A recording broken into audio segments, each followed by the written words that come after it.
ప్రపంచంలో ఎక్కడా లేని వింతలు ఇప్పుడు ఆంధ్రప్రదేశ్లోనే మనం చూడబోతున్నామో. నిజంగా చూస్తే అద్భుతాలు అవుతాయి, లేదంటే ప్రచార వింతలుగానే మిగిలిపోతాయి. ఎందుకంటే ఇప్పటికే అమరావతిలో దాదాపు 1,00,000 ఎకరాల రాజధాని అంటున్నారు. ఓకే, అది మనం మరి మేము చూస్తామో లేదంటే నెక్స్ట్ జనరేషన్ చూస్తాయో లేదనేది ఒక డౌట్. ఓకే, అది పక్కన పెడదాం.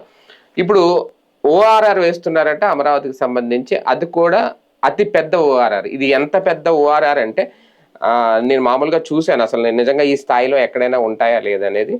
అది కూడా 500 మీటర్ల వెడల్పు.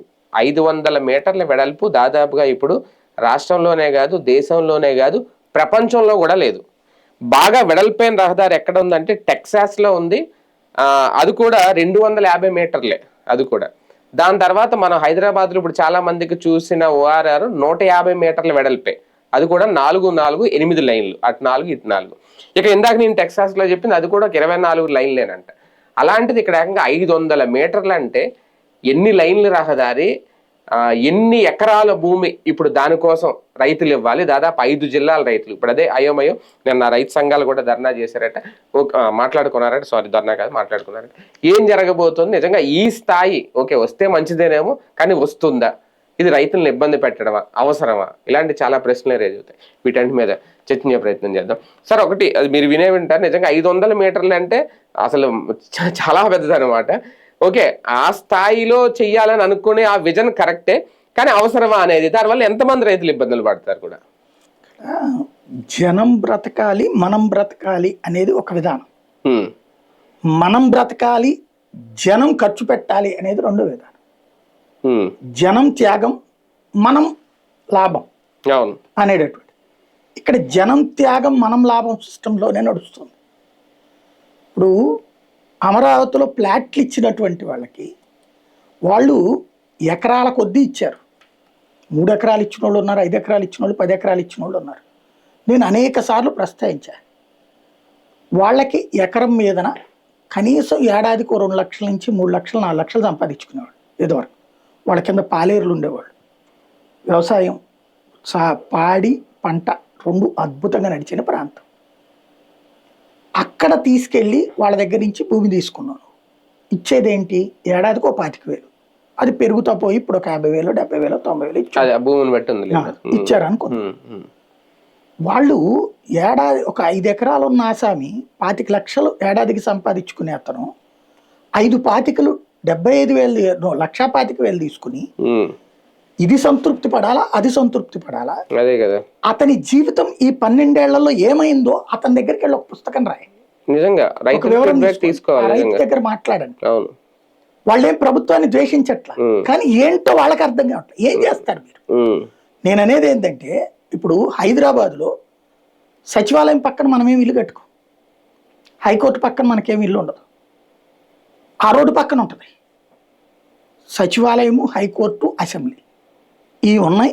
దాని పక్కన బిల్డింగ్లు ఉన్నాయి. దాంట్లో మనం ఇల్లు కట్టుకోం, కానీ వ్యాపారము, కమర్షియల్ సిస్టమ్ అన్ని నడుస్తున్నాయి కదా. ప్రైవేట్ ప్రభుత్వాన్ని కాదు కదా. మొత్తం మీద ఒక 500 ఎకరాలు 1000 ఎకరాలు ఉంటుంది ప్రభుత్వానికి సంబంధించిన ఫెసిలిటేటెడ్ మెటీరియల్. అంతే, అవును, అయిపోయింది. సరే, హైటెక్ సిటీలో భూమి, ఇంకో చోట భూమి, రామోజీ ఫిలిం సిటీ దగ్గర భూమి, ఇంకొక భూమి ఉంటుంది. ఇండస్ట్రీ వస్తుంటే అక్కడ పెట్టుకుంటాడు. నువ్వు ఇక్కడ అట్లాగా ఓ భూమి తీసుకో, 10,000 ఎకరాలు పెట్టుకో. ఇండస్ట్రీలు వస్తుందా, వ్యాపారం వస్తుందా, స్కూల్ వస్తుందా, కాలేజ్ వస్తుందా, పెట్టుకో. ఒక 1000 ఎకరాల్లో ఈ కట్టుకో, అయిపోతుంది. మిగతాది వచ్చే లాభం ఆ రైతులు తినివ్వచ్చు కదా. అంతేగా. ఇప్పుడు అక్కడ ఇవాళ ఇక్కడ భూములు కొనుక్కున్నటువంటి వాళ్ళలో పార్టీ నాయకులు అందరూ ఉన్నారుగా. ఎవరి భూములు అయ్యి? రైతు భూమి కదా. అదే ఆ రైతే లబ్ధి పొందితే దాంతో అక్కడ ఏమైపోతుంది? రైతు బాధితుడిగా మిగులుతున్నాడు. ఎకరాల కొద్దీ ఉన్నతను గజాల లెక్కకు వచ్చేసాడు. ఎక్కడ ఉంటుందో కూడా తెలియదు, అది ఎప్పుడు డెవలప్ అవుతుందో తెలియదు. ఇప్పుడు అతని బిడ్డ తరం అయిపోయింది, ఒక తరం అయిపోయింది. నెక్స్ట్ తరంలో వచ్చేస్తే హైదరాబాద్ అయిపోద్దా? 2 లక్షల జనాభాతో హైదరాబాద్ అయిపోద్దా? లేదు, విజయవాడ గుంటూరు కలిపారు అనుకోండి, అప్పుడు ఇక్కడ ఇంకేం డెవలప్మెంట్ ఉంటుంది? కలపలేదనుకోండి, ఇక్కడికే వచ్చేవాడన్నా ఉంటాడా? పోయి బెదవాడ గుంటూరు రోడ్డు ఉంటాడా? ఇది ప్రాక్టికల్ థింకింగ్. అదే సందర్భంలో ఇప్పుడు అదేదో పొద్దున్న చూసా, జ్యోతి చదివిన తర్వాత నాకు ఆ సినిమాలు గుర్తుకొచ్చినాయి. ఆ బిర్లా, తర్వాత డిటెక్టివ్ సినిమాలు ఇట్లాంటి చాలా ఉన్నాయి కదా.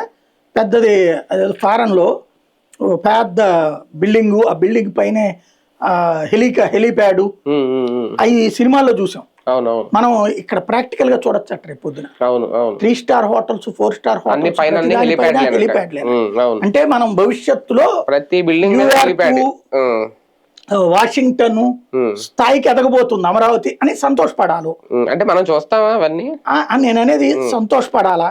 చూడొచ్చు ఎట్లా అంటే ఆ పార్టీకి సంబంధించిన నాయకులు హెలికాప్టర్ అక్కడ దించుకుంటారేమో, ప్రభుత్వానికి సంబంధించిన కదా. అంతే. ఇంకెవడొచ్చి అక్కడ ఉంటాడో. అందులో 3 స్టార్ హోటల్ ఇప్పుడు అక్కడికి ఇది బాగా అద్భుతంగా అయిపోయి హైదరాబాదు, బెంగళూరు, చెన్నై లాగా అయిపోతే అక్కడ ట్రాఫిక్ ఇబ్బంది కాబట్టి అక్కడికి వచ్చి ఉండాలి. హెలికాప్టర్ అందుకే పెట్టారేమో, కింద నుంచి ట్రాఫిక్ ఇబ్బంది ఉంటుంది. నాకు అది కూడా ఒక డౌట్ వచ్చింది. ఇప్పుడు 3 స్టార్ హోటల్ మొన్న కొన్ని పాలసీలు పెట్టారు, మీరు చూసే ఉంటారు. సిఆర్డీఏ సంబంధించి ఒక 15 రూములు ఎప్పుడు వాళ్ళకి ఇచ్చేయాలట, అందులో ఎప్పుడు వాళ్ళ కోసం ఉండాలి, అది కూడా ఫ్రీగా. ఇప్పుడు సిఆర్డీఐకి సంబంధించి వచ్చిన వాళ్ళు ఎక్కువ అమరావతిలో 3 స్టార్ హోటల్స్ లో ఉంటారు. వాళ్ళకే ఫ్రీగా ఇస్తే ఆ హోటల్ ఏం చేయాలి ఇంకా? అదే అంటే ప్రస్తుతానికి ఫ్రీగా కొంత వీళ్ళకి తక్కువకి ఇచ్చారు కదా వాల్యూ, అందుకోసం అది అదే దానికోసం. ఇంకోటి అది వీళ్ళు అదికిచ్చుకుంటారని తెలియదు రేపు. అదే ఏదోటి ఉంటారు. ఇంకా బయట వచ్చి లేనప్పుడు ఇంకా హోటల్ వాడికి బిజినెస్ ఏముంటది? ఎన్ని కోట్లు, 70 కోట్లు ఎంత పెట్టాలట, 77 కోట్లు ఎంతో పెట్టి. అంటే వీళ్ళు ఏంటి ప్రస్తుతానికి మనల్ని నమ్మమనేది ఏంటంటే జనం ఎగబడి వచ్చేస్తారు అక్కడికి. హైదరాబాద్ లో 1 కోటి మంది ఉంటే ఇక్కడ 2 లక్షల జనాభా ఉన్న చోటకి 10 లక్షల మంది చూడటానికి వస్తారని. అదేది కాలేజీలు, స్కూళ్ళు, యూనివర్సిటీలు, టూరిజం ఆ ప్రాంతంలో చేయడం వల్ల ఎగబడిపోయి వస్తారు అన్నది. అన్నీ ఉన్న హైదరాబాద్, ఇప్పుడు నేను హైదరాబాద్ మనం ఎన్నోసార్లు వెళ్తాం.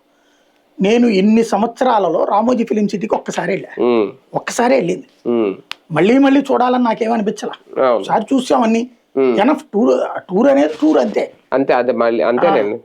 నెక్లెస్ రోడ్ లో వెళ్తా చూస్తాను కానీ ప్రత్యేకంగా నెక్లెస్ రోడ్డు కోసమే వెళ్ళండి. మనం అక్కడే కూర్చొని ఎన్నో వీడియోలు చేసుకున్నాం, మనకి అది రొటీన్ అయిపోతుంది. అంతే. అవును. ఇది కూడా అంతే కదా టూరిజం అనే. అక్కడ ఉండేవాడైతే ఓకే, అవును, అంత మించి ఏముంటది. కానీ లేదు నువ్వు అర్థం చేసుకోవాల్సింది ఏంటంటే జనం ఎగబడి వచ్చేస్తారు అమరావతికి. రేపు క్వాంటమ్ వ్యాలీ అయిపోతుంది, రేపు ఇంకోటి. ఇదేంటంటే ఆశని అమ్మటం. ఇప్పుడు నెగిటివ్ గా మాట్లాడినప్పుడు కోపం వస్తుంది, పాజిటివ్ గా మాట్లాడి రేపు ఏమో లేరా తర్వాత అవుతుందేమో. ఇదివరకు హైదరాబాద్ ని కూడా అట్టాగే తిట్టారంటరా, తర్వాత వచ్చిందంటరా.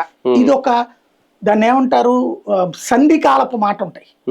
ఎందుకు వచ్చిన గొడవలే కానీ ఏమో అవ్వచ్చులే, మన మనవాళ్ళ టైంకి అవ్వచ్చేమో. ఇప్పుడు హైటెక్ సిటీ అప్పట్లో బాబు గారు చెప్పినప్పుడు తిట్టారు, ఇవాళ 100 కోట్లకు వచ్చింది కదా అని మాట్లాడేవాడు ఉన్నాడు ఇక్కడ మనకి. ఈ మాట్లాడే వాళ్ళే వీళ్ళకి తెచ్చి. కానీ చాలా మంది రైతుల్లో కూడా ఆ భావం లేదు అక్కడ. రైతులు కూడా నమ్మట్లేదు ఆ స్థాయికి ఎప్పుడు వెళ్తాం ఎప్పుడో అన్నట్టే ఉన్నారు తప్ప రైతుల్లో కూడా ఆ ఫీలింగ్ అనిపించట్లేదు. మన ముదిమర వాళ్ళ కాలానికి ఏమన్నా అవకాశం ఉంటుందేమో చూడాలి భూములు ఇచ్చిన రైతుల్లో. ఎందుకు అంటే నేననే పాయింట్ ఏంటంటే మనం హైదరాబాదు, బెంగళూరు, చెన్నైలకి వెళ్ళేది ఉపాధి కోసం, ఉద్యోగం కోసం, చదువు కోసం. ఇక్కడ చదువు ఓకే. ఫస్ట్ మన నాయకులు ఇక్కడ మనకి బెదవాడలో హాస్పిటల్స్ లేవా? ఎందుకు లేవు? వైజాగ్లో లేవా? ఎందుకు హైదరాబాద్ పోతున్నాం? ప్రైవసీ. అప్పుడు ఇక్కడ రేపు పొద్దున హాస్పిటల్ పెట్టి ఎవడు తెలంగాణ వాళ్ళు వచ్చి ఇక్కడ దిగుతారా? తెలంగాణ వాళ్ళకి వాళ్ళ ప్రైవసీ ఉంది హైదరాబాద్ లో ఉండి కూడా. వాళ్ళు అక్కడ హాస్పిటల్లోనే చూపించుకుంటున్నారే, బెంగళూరు వాళ్ళు అక్కడే చూపించుకుంటున్నారే. మరి ఇక్కడ నువ్వెందుకు చూపించుకోవు? ఇక్కడ చూపించుకోకుండా మళ్ళీ నీవు వచ్చేసి ఇక్కడ ఎదుగుతుంది అంటే ఎట్లాగా నాకు అర్థం కాదు ఎప్పటికీ. ఇవాళకి కూడా ముఖ్యమంత్రి అయినా ఇక్కడ ఉన్న ప్రధాన ప్రతిపక్ష నాయకుడైనా వీళ్ళందరూ ఇక్కడ హాస్పిటళ్లలో చూపించుకోవాలి. వీళ్ళ పిల్లలు ఇక్కడ చదివించాలి. వీళ్ళ పిల్లలందరూ అక్కడ చదువుతున్నారు. వీకెండ్ వస్తే మనకి ఆంధ్రప్రదేశ్ ఏంటంటే వలస రాష్ట్రంగా ఉంది. పాలకులు, ప్రతిపక్ష నాయకులు అందరూ వీకెండ్ లో బయటే ఉంటారు. ఒక ఆయన బెంగళూరు వెళ్ళిపోతాడు, ఒక ఆయన హైదరాబాద్ వెళ్ళిపోతాడు, ఒక ఆయన హైదరాబాద్ లోనే ఉంటాడు. అది ఇక్కడికి మనకి విజిటింగ్ అది నాయకులు, విజిటింగ్ నాయకత్వం. మనకి ఇక్కడ ఉన్నటువంటి కమ్యూనిస్టులను, ఇక్కడ ఉండేటటువంటి బీజేపీని మనం ఎన్నుకో. తెలంగాణ నాయకుల దగ్గర కూడా లోకైపోతున్నాం కదా సార్. మన కవిత గారు ఏమన్నారు, మీకు మా ఇక్కడికి రావాలి, మా హాస్పిటల్ కావాలి, ఇక్కడ మీ ఇల్లు ఉండాలి, మీరు పరిపాలించేది అక్కడ ఆవిడే చెప్తుంది ఓపెన్ గా. మనం ఎదవరకు అన్నాం, కవిత ఇప్పుడు తన నోటితో చెప్తున్నారు. ఏమనాలి? ఇప్పటికి కూడా వీళ్ళు మారట్లేదు మరి. ఇల్లు జగన్ ఉంది, బాబు గారు కూడా ఇల్లు కట్టుకుంటారు, ఆల్రెడీ ఇప్పుడు అద్దెకున్నారు కదా, ఆయన ఉన్నారు. అయినా సరే ఎందుకు ఇక్కడ మనం నచ్చట్లేదు? అదే కదా. ఇప్పుడు ఏదైనా ప్రాబ్లం వస్తే విజయవాడ హాస్పిటల్ ఎందుకు చూపించుకోరు? అదే మరి ఎందుకు గుంటూరు హాస్పిటల్ చూపించుకోరు? అదే నాకు అర్థం కాదు.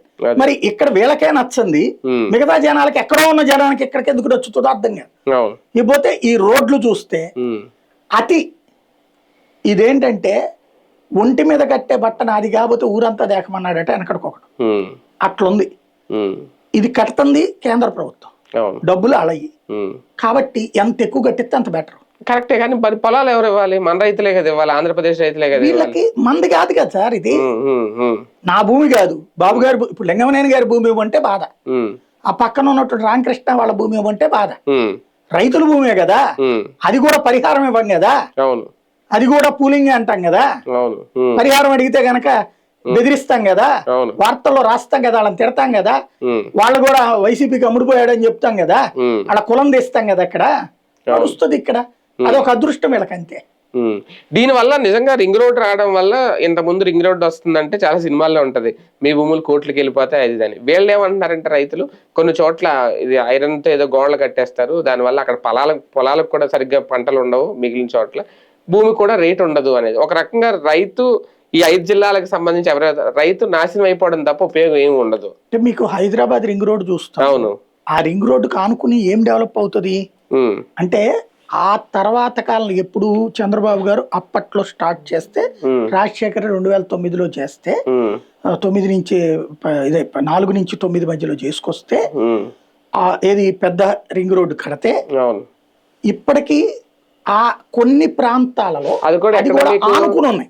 హైటెక్ సిటీకి అంటే అక్కడ ఎయిర్పోర్ట్ రావడం వల్ల శంషాబాద్ దగ్గరలో ఇప్పుడు రాయదుర్గం నుంచి ఎక్కుతాను చూడండి, అక్కడే కొన్ని వచ్చినాయి అంతే తప్ప మొత్తం ఖాళీగానే ఉంటది. మరి ఇంకోటి, ఆ రింగ్ రోడ్డుకి ఆనుకుని ఉన్న పొలం కొనుక్కోవడానికి కూడా పనికిరాదు, ఎందుకంటే కొనుక్కుని ఈ రింగ్ రోడ్డు మీదకి రోడ్డు వేయడానికి లేదట, మళ్ళీ వాడు ఊళ్ళో నుంచి చుట్టూ తిరిగి రింగ్ రోడ్డు ఎక్క. కానీ అక్కడికి ఇక్కడికి తేడా ఏంటంటే సార్, మీరు ఆ రింగ్ రోడ్ చూస్తే ఇప్పటికే చాలా కొండలు ఇవన్నీ కనబడతా ఉంటాయి, కానీ మనకి ఇక్కడ కంప్లీట్ పొలాలు, ఇవి పంటలు పండే పొలాలు, దాంతో కంపేర్ చేసుకుంటే ఇది చాలా లాస్, పాపం చాలా నష్టం వీళ్ళకి. ఇప్పుడు మనము వాస్తవంగా చెప్పాలంటే 15 నుంచి 20 అడుగులు నీళ్లు వచ్చే చోట భూమిని కెలకద్దనినే చెప్పింది అప్పుడు కమిటీ, వాళ్ళని తిట్టాం మనం. వాళ్ళు అదేది మద్రాసుని బాగు చేసుకోవడానికి ఇక్కడ నాటకం ఆడారని వాళ్ళని తిట్టిపోసాం.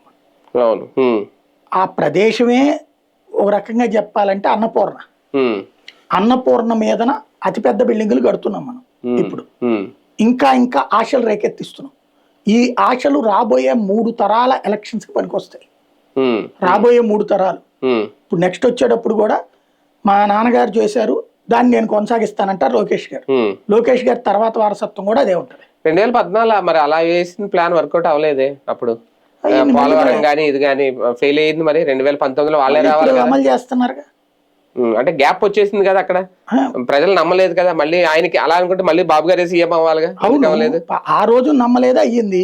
కానీ జగన్ అయితే నాశనం చేస్తాడని నమ్మకం ఏర్పడింది కాబట్టి ఒకసారి అపనమ్మకం ఏర్పడింది, మళ్ళీ నమ్మకం వచ్చేసింది, ఇక మాకు తిరుగులేదు, ఇక మేము మాత్రమే కరెక్ట్ అనుకుంటారు జనం అనేది ఒక ఫీలింగ్. ఇంకా రెడీ కాని రాజధాని కోసం ఈ స్థాయిలో ఎంత పెద్ద రింగ్ రోడ్లన్నీ అంటే విజన్ లో భాగమా, అవసరమా అంటే ఏం? నా దృష్టిలో రింగ్ రోడ్ అయితే అవసరం, అంతే, నేను ఒప్పుకుంటా. అంటే రాజధాని కోసం రింగ్ రోడ్ అనేది, అది కూడా విజయవాడ, గుంటూరు, తెనాలి, మంగళగిరి అన్ని కలిపే రింగ్ రోడ్ అవ్వాలంట.